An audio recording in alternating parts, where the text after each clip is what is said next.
As you might know, the 39th president started receiving home hospice care in February of last year. He and wife Rosalynn Carter were married for 77 years before she died. He passes away as the longest living president in U.S. history. And MSNBC's Jose Diaz-Balart gives us a look back at his life and legacy. My name is Jimmy Carter, and I'm running for president. Jimmy Carter's election in 1976 confounded the conventional political wisdom. Until that year's Iowa caucuses, in which he trounced his better-known rivals, Carter was virtually unknown outside of his native Georgia. He grew up in Plains, Georgia, in a farm that lacked electricity and indoor plumbing. He attended the U.S. Naval Academy, served as a Navy lieutenant, and then came home to run the family peanut farm. He met Rosalynn Smith, the woman who would become not only his wife, but his closest friend and advisor. Carter entered politics, serving 2 terms in the Georgia State Senate. And in 1970, he was elected governor. In his inaugural address, he made it clear there was a new breeze blowing through the South. The time for racial discrimination is over. Would our first challenger enter and sign in, please? But outside of Georgia, Carter remained largely unknown, even stumping the panelists during an appearance on What's My Line back in 1973. Just a year later, he announced he was running for president. This political outsider and born-again Christian was a welcome change for a public disillusioned with its leaders in the wake of Watergate and other scandals. In the general election, Carter narrowly defeated President Gerald Ford, becoming the first president from the Deep South in almost a century. I, Jimmy Carter, do solemnly swear.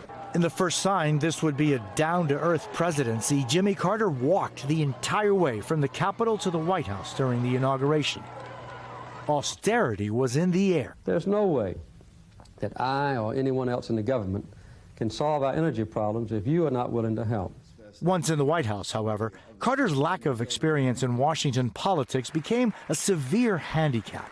The independent-minded Congress failed to approve some of his most important legislative initiatives. Indeed, for many, he dealt with matters of foreign policy much more skillfully than he did domestic. He was firm in his commitment to human rights. No member of the United Nations can claim that mistreatment of its citizens is solely its own business. When the Soviet Union sent troops into Afghanistan in 1979, Carter responded with punitive measures against the Soviets, including a trade embargo. But one of his actions seemed to anger Americans as much as it did the Russians. I have given notice that the United States will not attend the Moscow Olympics. The major achievement of the Carter presidency was the signing of the Camp David Accords in September of 1978.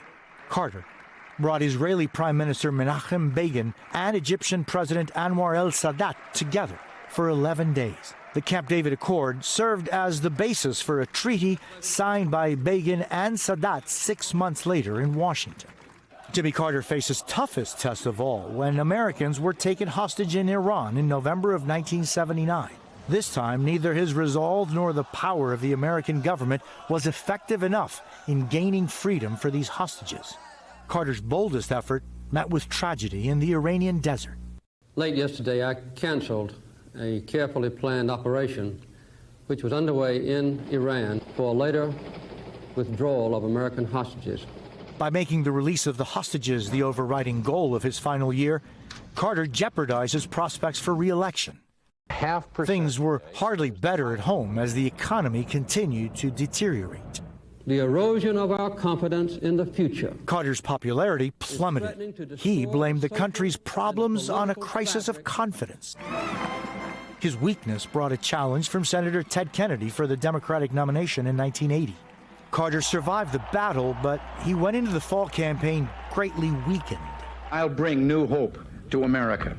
His opponent, Ronald Reagan, campaigned tirelessly to restore America to its former position of greatness. Jimmy Carter lost in a landslide. In 1982, he established the Carter Center, committed to advancing human rights and promoting democracy around the world. He built houses for the poor and worked for peace in Haiti and North Korea and Bosnia. The bond of our common humanity is stronger than the divisiveness of our fears and prejudices. And in 2002, at age 78, Carter became only the third U.S. president to be awarded the Nobel Peace Prize. In August of 2015, Carter announced a troubling health diagnosis. A liver surgery where they removed a tenth of his liver revealed melanoma that had spread to his brain. But then, a little less than 4 months later, Carter revealed at Sunday school he was cancer-free, and his brain scans didn't show any signs or spots. But they were responding to the treatment, and when I went this week, they didn't find any cancer at all. So I have good news.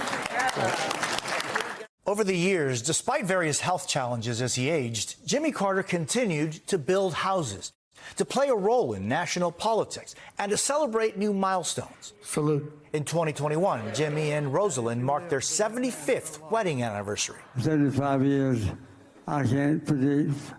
Their love story continued until her death 2 years later, marking the longest presidential marriage in history. In 2024, Carter himself became the longest living American president, celebrating his 100th birthday. His tireless dedication to humanity and global efforts to preserve freedom all led to a new kind of modern axiom. Jimmy Carter, they say, was one of the best ex-presidents America ever had. Jose Diaz-Balart, NBC News.